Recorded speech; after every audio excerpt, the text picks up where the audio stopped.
வாழ்நாள் பூரா கண் நோய், செவி நோய், காச நோய் இந்த பிரச்சனையே வரக்கூடாது, உடம்பு நல்லா சுறுசுறுப்பாக இருக்கணும், உடம்பு ஹீட்டே ஆகக்கூடாது அப்படின்னு நினச்சிங்கன்னா நல்லெண்ணெய் தேய்ச்சி குடிங்க. இதை நான் சொல்லலை, சித்தர்கள் ஒரு பாட்டாகவே சொல்லி வச்சுருக்காங்க. அது என்ன அப்படிங்கிறத இந்த வீடியோவில் பார்க்கலாம். அதே நேரத்தில் சிலர் நல்லெண்ணெய் தேய்ச்சா எனக்கு சளி பிடிச்சிரும், சளி இருக்கவங்கலாம் எண்ணெய் தேய்ச்சி குளிக்கலாமா அப்படின்னு ஒரு சந்தேகத்தோடு இருப்பீங்க. அவங்களுக்கும் அது ஒரு முறை இருக்குது.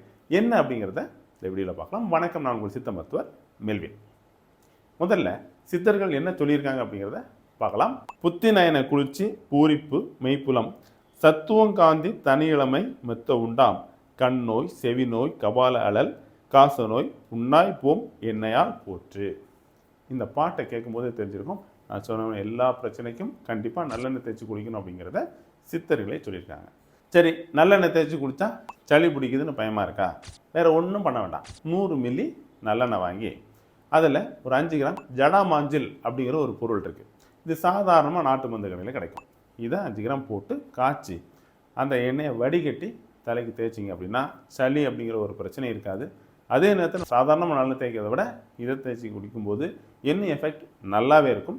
கண்டிப்பாக ட்ரை பண்ணி பார்த்துட்டு எப்படி இருந்து அப்படிங்கிறத கமெண்ட்டில் சொல்லுங்கள். இந்த மாதிரி பயனுள்ள மருத்துவத்துக்கு நம்ம சேனலை ஃபாலோ பண்ணுங்கள். இந்த தகவல் உங்களுக்கு பிடிச்சிருந்ததுன்னா லைக் பண்ணுங்கள்.